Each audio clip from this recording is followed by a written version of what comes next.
there, sir. My laptop has the habit of turning on and off by itself, and my fan does the same thing. And this has been recent. It's been maybe the past couple of months. And there's no explanation. They're brand new electrical cords, and brand new fan, and the laptop. The only way that it can be turned on is by manipulating it, by actually pressing it. Right. And it just turns on by itself.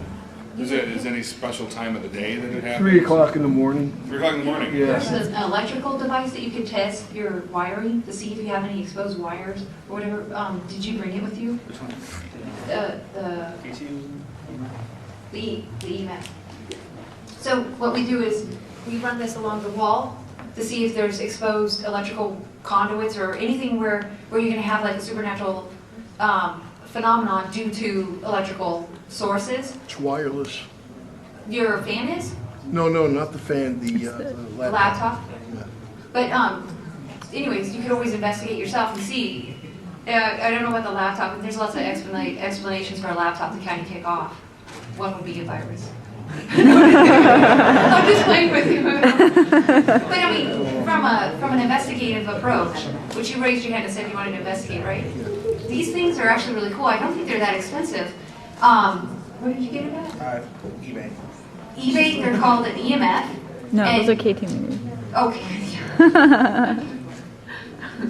Anyways, if you want to come up afterwards and take a look at it, Yeah. I think it was like $60. I think that one was 40. $40? Yeah, 39. So, and they're really cool because when we were at Rose Junior High School, there was a spot where we all felt incredibly eerie, and it was in a hallway of all places. And this thing, we followed it along to a spot that was an electrical outlet.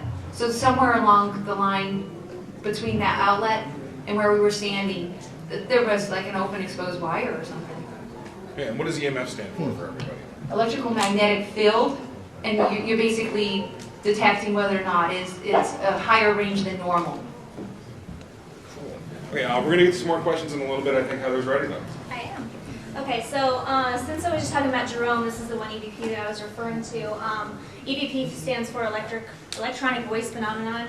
Basically, it's when unexplained voices or sounds are captured on audio. There's also about 1 million ways to get false EVPs, depending on if you're using analog or digital, and the varying reasons for that. So that's like a whole other discussion though. But so this one, basically what was happening here is we were in the Grand Suite, which used to be the operating room, investigating. This is the first time we went there in December of 2008. We were the mediums had picked up on the spirit of a small boy, a little boy, about 5, named Jacob, and we were trying to get him to play with us, and so we had a ball. He's coming up, isn't it? And we were trying to get him to roll the ball, and so what you're going to hear is basically one of the other mediums, Janet, trying to say, okay, see, it rolls, and then like she has trouble with this, or maybe not. And it's about 27 seconds in. So even though there's video, you're listening, not watching so much.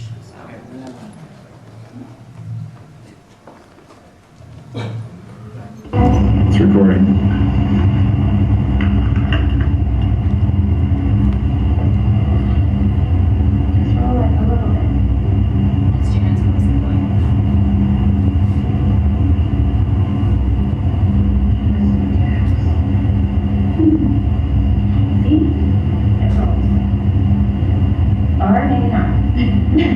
Okay, it does roll. It just really have to use some other. I'll play that part again. Use some other.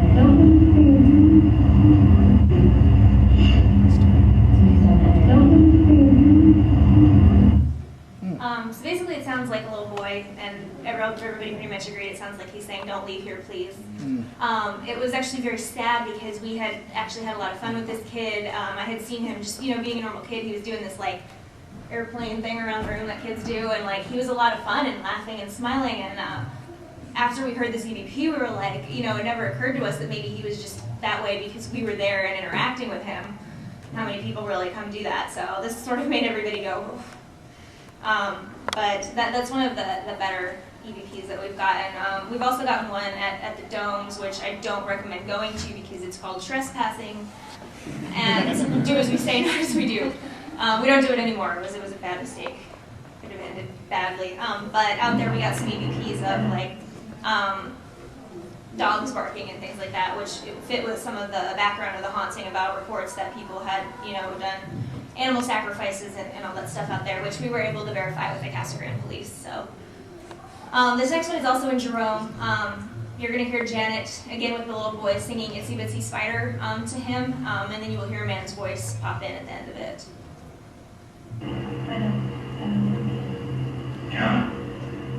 Whoa, what was that?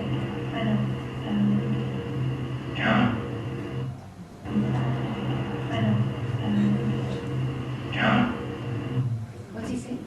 It sounds like John. We never came to really a conclusion on what it was. It picked up on 3 different recorders that were going on at the same time. So that's another thing you look at when you look at a possible EVP is if it comes up on multiple recorders at the same time. It's clearly something that happened in the environment and not a fluke on the audio card or whatever. So those are the 2 EVPs that we have. We also have way more on our website, which is armsaz.org. And I don't have my other one. Okay. Some photo evidence, basically. This was at a private residence that we investigated in the room of the 15-year-old daughter who lived there. This is the normal picture. See, it's David in his Batman-ness. We're in somebody's house and he's wearing this. All right. So this is a picture of the mirrors normally on the wall as they appeared. What happened then was we were just taking pictures. We didn't even. How is this not?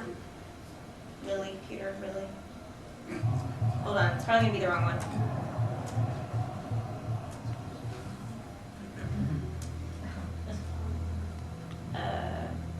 That's our stickers. Okay, so we're snapping pictures.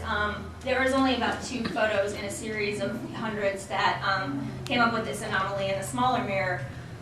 We kind of went back to try to recreate. We compared it to the pictures of the normal mirror to demonstrate there was no smudge on the mirror, there wasn't an angle, it wasn't dust.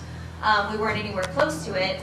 So that's what it looks like zoomed in on, which I can actually zoom in on more. Not the greatest quality when zoomed in, but what we looked at with it is, it seems to have mass, it seems to have a shape to it, as opposed to being one-dimensional as a smudge on a mirror would be. There wasn't any type of, smoke or vapor or mist or whatever going on in the room at the time, and it only came up in 2 photos out of hundreds. So it's one of those things that you just say, okay, it's interesting. Does it prove that there's a ghost? No, but food for thought for sure. So that's all I got. So I got to disconnect this contraption. Just pull it